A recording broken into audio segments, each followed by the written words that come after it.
Bonjour, bonjour à tous et à toutes. Je suis très heureuse d'accueillir aujourd'hui Kevin Chen de Circulaire. Bonjour Alban. On va parler donc des nouveaux horizons de l'innovation, des nouveaux territoires, des nouvelles raisons d'être. On voit bien que ces dernières années, on passe d'une innovation qui était très centrée sur la technologie à une innovation qui devient plus centrée sur les usages, sur l'humain, avec une nouvelle disruption autour de l'ESG, autour de l'impact. Les entreprises quittent une focalisation qui était auparavant exclusive sur la performance financière et économique pour mettre au cœur de leur processus l'impact et l'humain. Et l'économie circulaire en est une très belle illustration. Alors Kevin, tu es diplômé de Polytechnique, hein. Tu es passé par le BCG, hein, où tu as notamment travaillé sur des sujets de développement durable, hein, avant de rejoindre Circulaire en tant que directeur conseil, hein. Est-ce que tu peux nous présenter un peu ton activité, hein, et votre modèle, hein? Bien sûr. Alors, le Circulaire, c'est une entreprise qui aujourd'hui accompagne les organisations, qu'elles soient publiques ou privées, dans leur transition vers l'économie circulaire. C'est notre mission, dans le but en fait de vivre dans un monde où la notion de déchet n'existe plus. Ça, on le fait à travers 3 activités. Il y a une activité de sensibilisation, donc c'est des conférences, des workshops, du e-learning. On a une activité de communauté aussi. Cette communauté, elle regroupe aujourd'hui près de 50 grandes entreprises, des institutions publiques, comme le ministère de la Transition écologique, des régions, la métropole du Grand Paris par exemple, des startups aussi. C'est un énorme morceau de notre écosystème qui est représenté au Club Circulaire. Et d'ailleurs, la semaine dernière, on avait la 20e édition à l'Académie du Climat à Paris, qui a permis de rassembler ces acteurs autour de 3 sujets qu'on a pu aborder. Les politiques publiques avec une speakeuse des Nations Unies. On a abordé aussi les décarbonations des événements avec le comité des Jeux Olympiques de Paris 2024 qui exposait un petit peu son plan sur les prochains JO. Et le sujet du greenwashing aussi. Et enfin, on a une 3e activité qui est l'activité de conseil, l'activité que moi je vais prendre en main pour, dans le but de délivrer cet impact qu'on promet et puis s'assurer que les entreprises puissent finalement s'ancrer sur des projets concrets sur l'économie circulaire. Et justement, est-ce que tu aurais des exemples à nous donner d'accompagnement que tu as pu faire ou que Circulaire a pu faire récemment? Oui, bien sûr. Alors, tout à l'heure, d'ailleurs, j'en parlais avec des partenaires qu'on avait aussi sur Vivatech. On a aujourd'hui un partenariat qui rassemble plusieurs acteurs dans la même coalition. On a rassemblé notamment des acteurs de l'agroalimentaire, que ce soit des marques, des distributeurs, autour du sujet de la PLV. Alors, PLV, la publicité sur lieu de vente, c'est une problématique qui représente 2 à 3 milliards d'euros par an d'enjeux en Europe, avec 100 000 tonnes de matériaux en utilisation qui sont mis sur le marché et dans les points de vente 3 semaines en moyenne pour être ensuite détruites, souvent par l'incinération. Et derrière, tout cet impact environnemental que l'on souhaite améliorer. On travaille avec eux depuis l'an dernier. On a une quinzaine d'acteurs embarqués, près d'une vingtaine d'acteurs sur l'agroalimentaire. On va poursuivre sur la pharmaceutique. Autre question, on dit que la définition de l'économie circulaire, hein, elle vise à dépasser le modèle économique linéaire qui consiste à extraire, fabriquer, enfin produire, hein, et consommer pour aller vers, hein, une économie plus responsable, hein, notamment et plus sobre en matière d'usage des ressources naturelles, hein, et des respectueuses de la biodiversité. En quoi finalement cette économie dite circulaire, hein, est à la base d'un modèle, hein, respectant l'humain et l'environnement? Oui, effectivement, nous, on se base sur une définition où le but, c'est vraiment de faire le meilleur usage finalement des ressources que l'on a, faire en sorte d'extraire le plus de valeur des ressources naturelles, notamment qui sont déjà extraites, dans le but finalement de vivre dans un monde où la notion de déchet n'existe plus. Et en termes d'impact, tu l'as dit, il y a des impacts environnementaux, des impacts sur la biodiversité, des impacts humains. Pour prendre quelques exemples, quelques chiffres, sur la biodiversité d'abord, aujourd'hui, WWF estime qu'en 50 ans, on a perdu 70% de la biodiversité. Et cette perte, elle est causée à 90%, notamment par l'extraction de ressources naturelles. Premier impact sur lequel, du coup, l'économie circulaire peut jouer déjà. Ensuite, si on regarde sur l'enjeu climat, la Fondation Ellen MacArthur a publié un rapport qui montre que 45% des objectifs de réduction de climat peuvent être gérés avec l'adoption de modèles plus circulaires. Les 55 autres pourcents restants étant essentiellement sur la transition énergétique, sur lesquels pour le coup l'économie circulaire a un impact plus indirect. Ensuite, si on regarde sur les aspects sociaux et humains, si je prends des chiffres de l'ADEME notamment, en France, on estime qu'environ 300 000 emplois pourraient être créés sur l'adoption de modèles plus circulaires. 300 000 emplois, pour vous donner un petit peu plus de concret, si on veut gérer 10 000 tonnes de déchets par an, l'enfouissement c'est 1 ETP, l'incinération c'est entre 3 et 5 ETP, le recyclage c'est entre 30 et 50 ETP pour donner les grands ordres de grandeur. Et si on va vers le réemploi, là on va vers 300-500 ETP pour traiter ces 10 000 tonnes de déchets.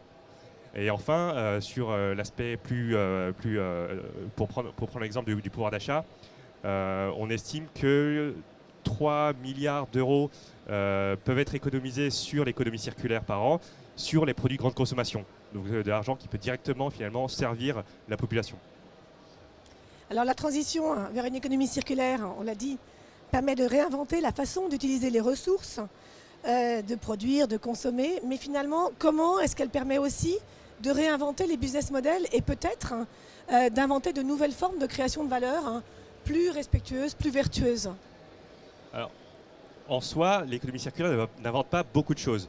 Si on regarde un petit peu dans la nature, il y a une chose qu'on ne voit pas, c'est des déchets de façon globale. Plus concrètement, si on regarde les déchets d'un individu spécifique, ce déchet va être utilisé comme une ressource par un autre organisme. Donc finalement, dans la nature, et avant la construction de nos modèles économiques, il n'y avait déjà pas de déchets.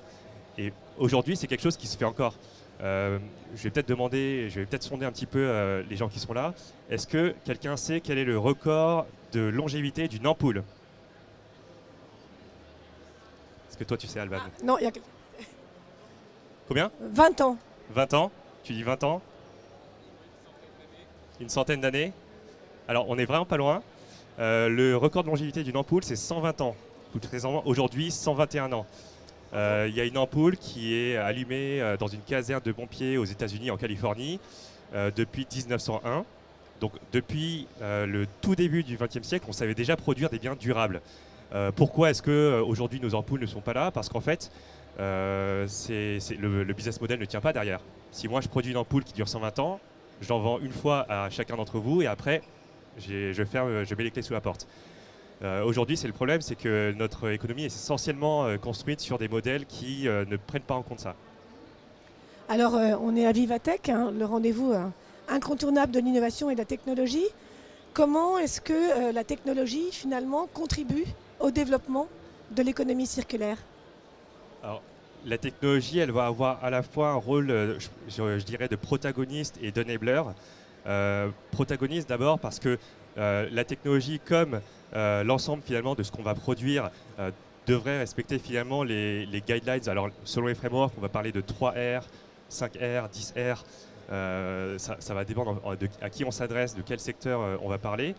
Et là-dessus, donc, c'est comment est-ce qu'on va essayer de rationaliser finalement les développements technologiques, réfléchir à faire en sorte que les développements technologiques et l'innovation répondent finalement à un réel besoin.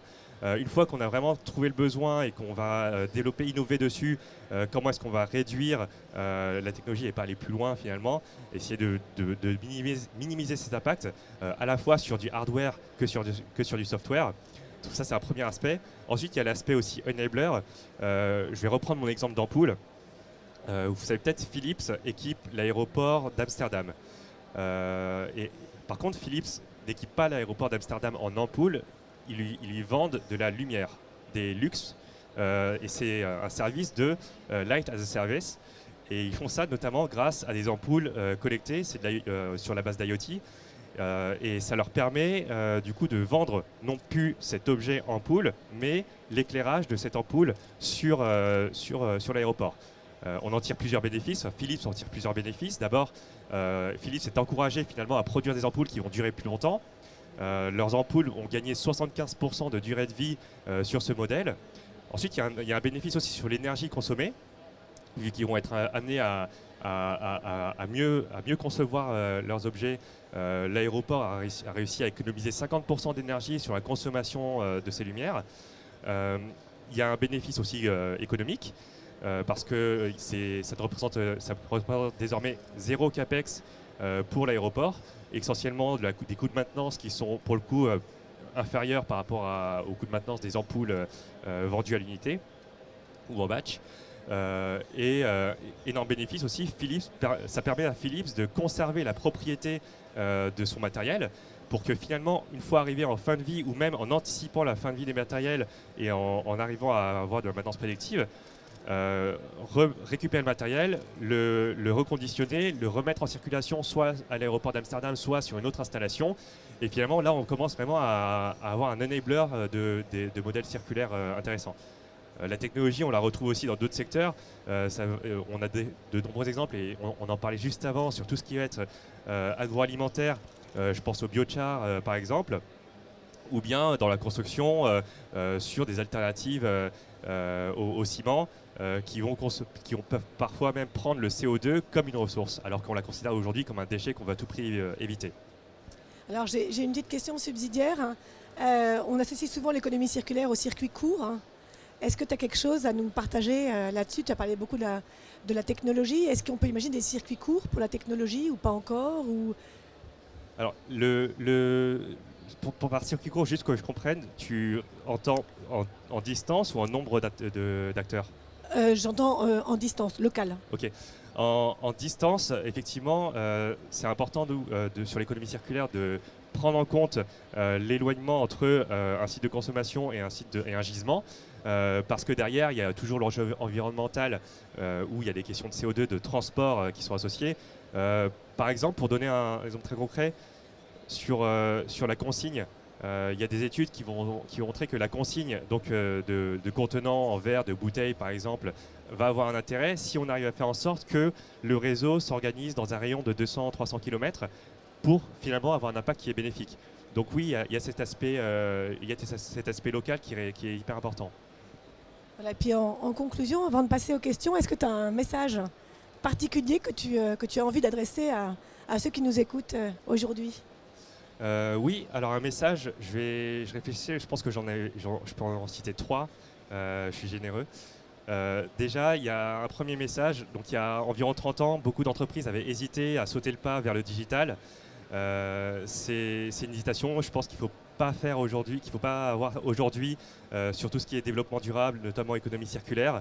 Les entreprises qui ont hésité il y a 30 ans, aujourd'hui on les voit très peu sur la scène et sur la scène actuelle économique. Et au contraire, celles qui sont présentes, c'est celles qui ont embrassé le digital à bras ouverts.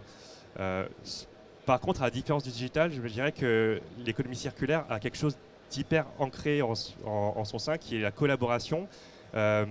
Et la collaboration parfois entre des entreprises qui peuvent être vues comme des compétiteurs. Pour donner un exemple très concret, nous, il est arrivé d'avoir des workshops où on a mis autour de la table Danone, Nestlé, Groupe Bell ensemble à réfléchir à la même question, alors qu'on pourrait se dire que ce sont 3 acteurs qui ne peuvent pas se mettre dans la même salle et s'adresser un mot. Et enfin, dernier point, il y a la question des talents qui est de plus en plus pressante.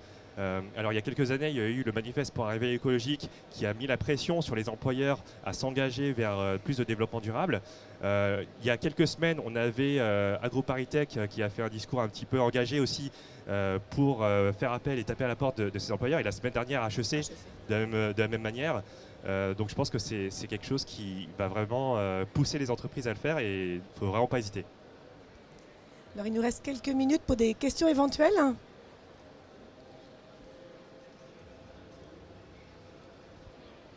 Bon, je crois que tout est clair, il n'y a plus qu'à s'engager. Bon, j'ai bien retenu donc la coopétition, l'économie circulaire comme facteur de coopétition entre les entreprises, de collaboration, et puis une dimension indispensable de la motivation des talents et de la mobilisation des talents. Voilà. Écoute, merci beaucoup Kevin. Merci Albert. Et puis à très bientôt. Merci.